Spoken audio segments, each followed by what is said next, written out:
ನಮಸ್ಕಾರ ಸ್ನೇಹಿತರೆ, ಎಲ್ಲರಿಗೂ ಆಸಕ್ತಿ ಅಕಾಡೆಮಿ ಯೂಟ್ಯೂಬ್ ಚಾನಲ್ಗೆ ಸ್ವಾಗತ. ನಾವು ಈ ವಿಡಿಯೋದಲ್ಲಿ ನಾನು ಸಂಜೆ ತಾನೇ ಒಂದು ವಿಡಿಯೋ ಮಾಡಿದ್ದೆ. ನೀಟ್ ರೌಂಡ್ 1 ಫೈನಲ್ ರಿಸಲ್ಟ್ಸ್ ಹಾಗೆ KCET ಸೆಕೆಂಡ್ ರೌಂಡಿನ ಫೈನಲ್ ರಿಸಲ್ಟ್ಸ್ ಅದರೊಂದು ಲೇಟೆಸ್ಟ್ ಅಪ್ಡೇಟ್ ಬಂದಿದೆ. ಅದನ್ನು ನೋಡೋಣ. ಅದಕ್ಕೂ ಮೊದಲು ನನ್ನ ಚಾನಲ್ಗೆ ನೀವು ಹೊಸಬರಾಗಿದ್ದರೆ ದಯವಿಟ್ಟು ನನ್ನ ಚಾನಲನ್ನು ಸಬ್ಸ್ಕ್ರೈಬ್ ಮಾಡ್ಕೊಳ್ಳಿ, ಹಾಗೆ ವಿಡಿಯೋನ ಲೈಕ್ ಮಾಡಿ, ಎಲ್ಲರಿಗೂ ಶೇರ್ ಮಾಡಿ. ಒಂದು ಲೇಟೆಸ್ಟ್ ಅಪ್ಡೇಟ್ ಅಂದರೆ ನಿಮಗೆ ಫೈನಲ್ ರಿಸಲ್ಟ್ಸ್ ಏನು ರೌಂಡ್ 1 ನೀಟ್ ಸ್ಟೂಡೆಂಟ್ಸ್ಗಳಿಗೆ ಹಾಗೆ ರೌಂಡ್ 2 ಫಾರ್ KCET ಸ್ಟೂಡೆಂಟ್ಸ್ಗಳಿಗೆ ಒಂದು ಲೇಟೆಸ್ಟ್ ಅಪ್ಡೇಟ್ ಏನಪ್ಪ ಅನ್ನೋದನ್ನು ನಾವು ಡೈರೆಕ್ಟಾಗಿ ನೋಡೋಣ. ಪ್ರವೇಶ ಮೇಲೆ ಕ್ಲಿಕ್ ಮಾಡಿ UG ನೀಟ್ ಮೇಲೆ ಕ್ಲಿಕ್ ಮಾಡಿದ್ರೆ ನಿಮಗೆ ಒಂದು ಇಲ್ಲಿ ಇವತ್ತು ಬಿಟ್ಟಿರುವಂತಹ ಈಗ ಪ್ರೆಸೆಂಟ್ ಬಿಟ್ಟಿರುವಂತಹ ಒಂದು ನೋಟಿಫಿಕೇಷನ್ ನೋಡ್ಬೋದು. ನೀವು UG ನೀಟ್ 2026ರ ಮೊದಲನೇ ಸುತ್ತಿನ ತಾತ್ಕಾಲಿಕ ಫಲಿತಾಂಶ ಲಿಂಕ್ ಅಂತ ಬಿಟ್ಟಿದ್ದಾರೆ, ಇವತ್ತು ಬಿಟ್ಟಿರುವಂತಹದ್ದು. ಇದ್ರ ಮೇಲೆ ಕ್ಲಿಕ್ ಮಾಡಿ ನೀವು ರಿಸಲ್ಟ್ಸನ್ನ ಚೆಕ್ ಮಾಡ್ಕೋಬೋದು. ಇದ್ರ ಮೇಲೆ ಕ್ಲಿಕ್ ಮಾಡಿದ್ರೆ ಮೆಡಿಕಲ್ ಮತ್ತು ಡೆಂಟಲ್ ಆಪ್ಷನ್ ಬರುತ್ತೆ. ಅದನ್ನು ಚೆಕ್ ಮಾಡ್ಕೋಬೋದು ನೀವು. ಹಾಗೆ ಒಂದು ಕಂಪ್ಲೀಟಾಗಿ ಒಂದು ಪಬ್ಲಿಕ್ ನೋಟಿಸ್ ಅಂತ ಇದೆ. ಅದನ್ನು ನೋಡೋದಾದರೆ ಏನಿದೆ ಅದರಲ್ಲಿ ಅಂತಂದರೆ ತಾತ್ಕಾಲಿಕ ಫಲಿತಾಂಶ ಟಿಪ್ಪಣಿ ಅಂತ. ಈಗ ಬಿಟ್ಟಿರುವಂತಹ ರಿಸಲ್ಟ್ಸು ತಾತ್ಕಾಲಿಕವಾದಂತಹ ರಿಸಲ್ಟ್ಸ್. ಮತ್ತು ಈಗ ನೆಕ್ಸ್ಟ್ ಇನ್ನೊಂದು ಒಂದು 2-3 ದಿನದ ಒಳಗಡೆ ನಿಮಗೆ ಇನ್ನೂ ಒಂದು ರೌಂಡಿನ ರಿಸಲ್ಟ್ಸ್ ಫೈನಲ್ ರಿಸಲ್ಟ್ಸನ್ನ ಬಿಡ್ತಾರೆ. ಇದು ತಾತ್ಕಾಲಿಕ ಅಷ್ಟೇ ಆಗಿರುತ್ತೆ. ಹಾಗಾದರೆ ಅಲ್ಲಿ ಏನಾದ್ರು ಚೇಂಜಸ್ ಆಗುತ್ತಾ ತಾತ್ಕಾಲಿಕ ಮತ್ತು ಇನ್ನೊಂದು ನೆಕ್ಸ್ಟ್ 1-2-3 ಡೇಸ್ ಒಳಗಡೆ ಬಿಡೋ ರಿಸಲ್ಟ್ಸಲ್ಲಿ ಅನ್ನೋದು, ಅದನ್ನು ಸಹ ನಾನು ನಿಮಗೆ ಹೇಳ್ತೀನಿ ವಿಡಿಯೋದಲ್ಲಿ, ಕೊನೆವರೆಗೂ ನೋಡಿ. ಫಸ್ಟು ಕಂಪ್ಲೀಟಾಗಿ ಏನು ಬಂದಿದೆ ಪ್ರಕಟಣೆಯನ್ನು ಅದನ್ನು ನೋಡೋಣ. ಫಸ್ಟು UGCET 2026ರ ಇಂಜಿನಿಯರಿಂಗ್, ಆರ್ಕಿಟೆಕ್ಚರ್, ಯೋಗ ಆ್ಯಂಡ್ ನ್ಯಾಚುರೋಪತಿ, ಕೃಷಿ ವಿಜ್ಞಾನ, veterinary, BSc nursing, B.Pharma, pharma D, BPT, BPO, allied health sciences ಕೋರ್ಸುಗಳ 2ನೇ ಸುತ್ತು ಹಾಗೂ UG ನೀಟ್ 2026ರ ವೈದ್ಯಕೀಯ ದಂತವೈದ್ಯಕೀಯ ಕೋರ್ಸುಗಳ ಮೊದಲನೇ ಸುತ್ತು. ಇದ್ರ ಬಗ್ಗೆ UGCET 2026ರ 2ನೇ ಸುತ್ತಿನ ಹಾಗೂ UG ನೀಟ್ 2026ರ ಮೊದಲನೇ ಸುತ್ತಿನ ಸೀಟು ಹಂಚಿಕೆಯನ್ನು ನಿಯಮಾನುಸಾರ ಕೈಗೊಂಡು ತಾತ್ಕಾಲಿಕ ಸೀಟು ಹಂಚಿಕೆ ಫಲಿತಾಂಶವನ್ನು 23/8/2026ರಂದು ಪ್ರಕಟಿಸಲಾಗಿದೆ. ಅಂದರೆ ಇವತ್ತು ತಾತ್ಕಾಲಿಕವಾದಂತಹ ಸೀಟು ಹಂಚಿಕೆ ಫಲಿತಾಂಶವನ್ನು ರಿಲೀಸ್ ಮಾಡಿದ್ದಾರೆ. ಅದಾದ ನಂತರ ಫಲಿತಾಂಶ ಪರಿಶೀಲನೆಯ ನಂತರ ಅಭ್ಯರ್ಥಿಯು ತಾತ್ಕಾಲಿಕವಾಗಿ ಹಂಚಿಕೆಯಾದ ಕಾಲೇಜಿಗೆ ವರದಿ ಮಾಡುವ ಹಾಗಿಲ್ಲ. ಅಂತಂದರೆ ಈಗೇನು ನಿಮಗೆ ತಾತ್ಕಾಲಿಕವಾದಂತಹ ಸೀಟನ್ನು ಅಲಾಟ್ ಮಾಡಿರ್ತಾರೆ, ಆ ಕಾಲೇಜಿಗೆ ಹೋಗಿ ನೀವು ಡೈರೆಕ್ಟಾಗಿ ಹೋಗಿ ನಂದು ಕಾಲೇಜ್ ಸಿಕ್ಬಿಟ್ಟಿದೆ ಅಂದ್ಬಿಟ್ಟು ನೀವು ಡೈರೆಕ್ಟಾಗಿ ಹೋಗಿ ಅಲ್ಲೋಗಿ ಜಾಯ್ನ್ ಆಗೋಗಿಲ್ಲ ಅನ್ನೋದನ್ನು ಪರ್ಟಿಕ್ಯುಲರಾಗಿ ಹೇಳ್ತಿದ್ದಾರೆ. ಯಾಕೆ ಅಂತಂದರೆ ಇದು ಫೈನಲ್ ಅಲ್ಲ, ಇದು ತಾತ್ಕಾಲಿಕವಾದಂಥ ರಿಸಲ್ಟ್ಸ್ ಅಷ್ಟೇ. ಹಾಗಾದರೆ ಫೈನಲ್ ರಿಸಲ್ಟ್ಸ್ ಯಾವಾಗ ಬಿಡ್ತಾರೆ ಅನ್ನೋದು ಕೂಡ ಸಹ ನಿಮಗೆ ಇಲ್ಲಿ ಕೆಳಗಡೆ ಮೆನ್ಷನ್ ಮಾಡಿದ್ದಾರೆ, ನೋಡಬಹುದು.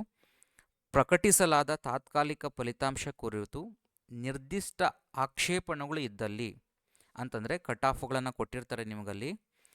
ಆ ಕಟ್ ಆಫ್ಗಳನ್ನು ಕೊಟ್ಟಿದ್ದು ನೀವು ಆ ಕಾಲೇಜನ್ನು ಹಾಕಿದ್ದು, ಫಾರ್ ಎಕ್ಸಾಂಪಲ್ ಕಟ್ ಆಫ್ ಬಂದು ಒಂದು ಕಾಲೇಜಿನ ಕಟ್ ಆಫ್ ಬಂದು ಒಂದು 5000 ರ್ಯಾಂಕ್ ಇರುತ್ತೆ ಅಂತ ಅಂದ್ಕೊಳ್ಳಿ. ನಿಮ್ಮ ರ್ಯಾಂಕ್ ಬಂದು 4000 ಇರುತ್ತೆ. ನೀವು ಬಟ್ ಆ ಕಾಲೇಜನ್ನು ಹಾಕಿರ್ತೀರ, ಬಟ್ ನಿಮ್ಗೆ ಯಾವುದೇ ಸೀಟ್ ಅಲಾಟ್ ಆಗಿರಲ್ಲ, ಆ ಕಾಲೇಜು ಸಹ ಅಲಾಟ್ ಆಗಿರಲ್ಲ ಅಂಥ ಸಿಚುವೇಶನ್. ಅಂತಂದರೆ ಆ ಥರದ್ದೇನಾದ್ರು ಟೆಕ್ನಿಕಲ್ ಇಶ್ಯೂಸ್ ಏನಾದರೂ ಆಗಿದ್ರೆ ಮಾತ್ರ ನೀವು ನೋಡ್ಕೊಳ್ಳಿ. ಕಂಪ್ಲೀಟ್ ಕಟ್ ಆಫನ್ನು ಸಹ ಬಿಟ್ಟಿದ್ದಾರೆ. 24 ಅಂದರೆ ನಾಳೆ ಸಂಜೆ 4 ಗಂಟೆ ಒಳಗಡೆ ನೀವು ಕಂಪ್ಲೀಟಾಗಿ ಈ ಮೇಲ್ ID ಕೊಟ್ಟಿದ್ದಾರಲ್ವ, ಅಲ್ಲಿಗೆ ನೀವು ಆಧಾರ ಸಹಿತವಾಗಿ ನೀವು ಮೇಲ್ ಮಾಡಬೇಕಾಗತ್ತೆ. ನೆಕ್ಸ್ಟ್ ಬಂದು ಇನ್ನೊಂದು ಕಂಪ್ಲೀಟ್ ಒಂದು ನೋಟನ್ನು ಕೊಟ್ಟಿದ್ದಾರೆ. ಆಯ್ಕೆಗಳನ್ನು ನಮೂದಿಸದೆ ಕಾರಣ ಸೀಟು ಹಂಚಿಕೆಯಾಗಿಲ್ಲ, ಅಂತಹ ಆಕ್ಷೇಪಣೆಗಳನ್ನು ಸಲ್ಲಿಸಬಾರದು.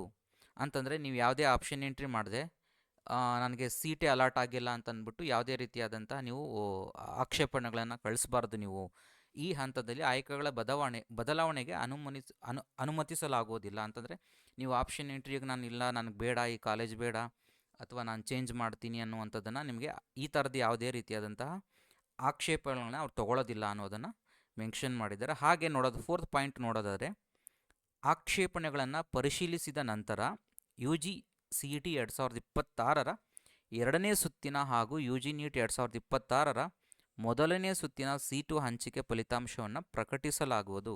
ಅಂತಂದರೆ 24ನೇ ತಾರೀಕು ಎಲ್ಲ ಚೆಕ್ ಮಾಡಿ ಡೀಟೇಲ್ಸ್ ಎಲ್ಲ ತೊಗೊಂಡಿದ್ದು ಆದಮೇಲೆ ಫೈನಲ್ ಆಗಿ ಸಂಜೆ 4 ಗಂಟೆ ಆದಮೇಲೆ ಸೊ ಪ್ರಾಬಬಲಿ 25ನೇ ತಾರೀಕು ಅಂದರೆ ಮಂಗಳವಾರ, ನಾನು ಆಗಲೇ ಹೇಳಿದ್ದೆ ನಿಮ್ಗೆ ಆಲ್ರೆಡಿ ಈವ್ನಿಂಗ್ ಹೇಳಿದಾಗ ನಿಮಗೆ ಫೈನಲ್ ರಿಸಲ್ಟ್ಸ್ ಆಲ್ಮೋಸ್ಟ್ ನಿಮಗೆ ಒಂದು ಟ್ಯೂಸ್ಡೇ ಬರುತ್ತೆ ಅಂತ.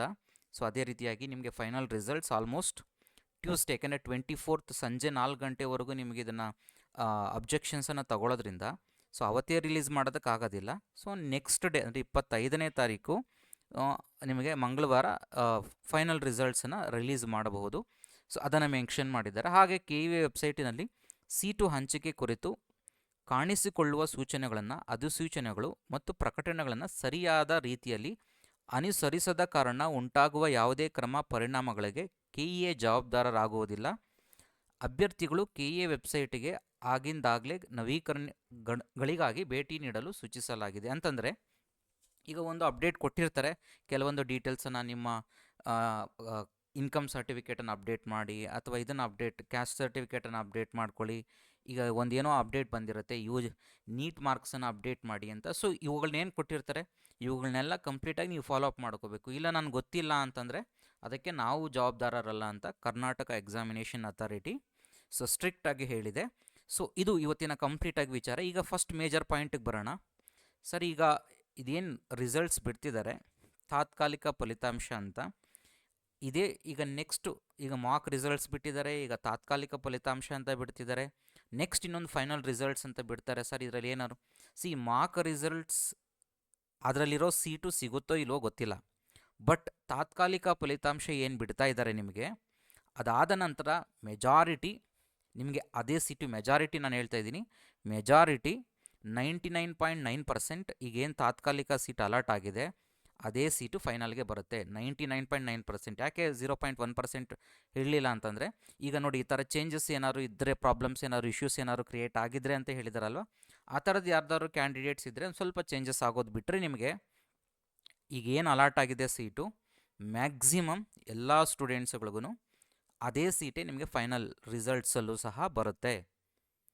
ಹಾಗಂತ ನೀವು ಹೋಗಿ ಈಗಲೇ ಅಡ್ಮಿಷನ್ ಆಗಬಾರ್ದು. ಅದನ್ನೇ ಪರ್ಟಿಕ್ಯುಲರಾಗಿ ಕರ್ನಾಟಕ ಎಕ್ಸಾಮಿನೇಷನ್ ಅಥಾರಿಟಿ ಹೇಳಿರುವಂಥದ್ದು. ಈಗೇನು ತಾತ್ಕಾಲಿಕವಾಗಿ ನಿಮಗೆ ಸೀಟ್ ಹಂಚಿಕೆ ಆಗಿದೆ ಅದಕ್ಕೆ ಹೋಗಿ ನೀವು ಕಾಲೇಜಲ್ಲಿ ಹೋಗಿ ವರದಿ ಮಾಡ್ಕೊಳ್ಳೋಂಗಿಲ್ಲ. ವೆಯ್ಟ್ ಮಾಡಿ, ಫೈನಲ್ ರಿಸಲ್ಟ್ಸನ್ನು ಬಿಡ್ತೀವಿ ಇನ್ನು ಸೂನ್, ಒಂದು 2-3 ದಿನದಲ್ಲಿ. ಆಮೇಲೆ ಹೋಗಿ ನೀವು ಕಾಲೇಜಿನಲ್ಲಿ ವರದಿ ಮಾಡ್ಕೊಳ್ಳಿ ಅನ್ನೋದು ರೀತಿಯಾಗಿ ಹೇಳಿದ್ದಾರೆ. ಬಟ್ ನನ್ನ ಪ್ರಕಾರವಾಗಿ ಈಗೇನು ನಿಮ್ಗೆ ಅಲಾಟ್ ಆಗಿದೆ, ಸೀಟ್ ಏನು ಅಲಾಟ್ ಆಗಿದೆ ತಾತ್ಕಾಲಿಕ ಫಲಿತಾಂಶದಲ್ಲಿ, ಸೊ ಅದೇ ನಿಮಗೆ ಆಲ್ಮೋಸ್ಟ್ 99.9% ಏನೂ ಚೇಂಜಸ್ ಆಗೋಲ್ಲ, ಅದೇ ಇರುತ್ತೆ. ಸೊ ಹಾಗೆ ನೀವು ರಿಸಲ್ಟ್ಸನ್ನು ಚೆಕ್ ಮಾಡ್ಕೊಳ್ಳಿ, ಲಿಂಕ್ ಇಲ್ಲೇ ಬಿಟ್ಟಿದ್ದಾರೆ, ಆಗಲೇ ನಿಮಗೆ ತೋರಿಸಿದೆ. ಸೊ ರಿಸಲ್ಟ್ಸ್ ಕಂಪ್ಲೀಟಾಗಿ ಇಲ್ಲೇ ಬಿಟ್ಟಿರೋದ್ರಿಂದ ಅದನ್ನು ಡೀಟೇಲಾಗಿ ಹೋಗಿ ಚೆಕ್ ಮಾಡ್ಕೊಳ್ಳಿ, ನಿಮ್ಮ ರಿಸಲ್ಟ್ಸ್ ಯಾವ್ಯಾವ ಕಾಲೇಜ್ ಅಲಾಟ್ ಆಗಿದೆ ಅಂತ ಅನ್ನುವಂಥದ್ದು. ಸೊ ಇಷ್ಟ ಆಯಿತು ಇವತ್ತಿನ ವಿಚಾರ. ಸೊ ದಯವಿಟ್ಟು ವಿಡಿಯೋನ ಲೈಕ್ ಮಾಡಿ, ಆದಷ್ಟು ನಿಮ್ಮ ಫ್ರೆಂಡ್ಸ್ಗಳಿಗೆ ಶೇರ್ ಮಾಡಿ. Thank you all.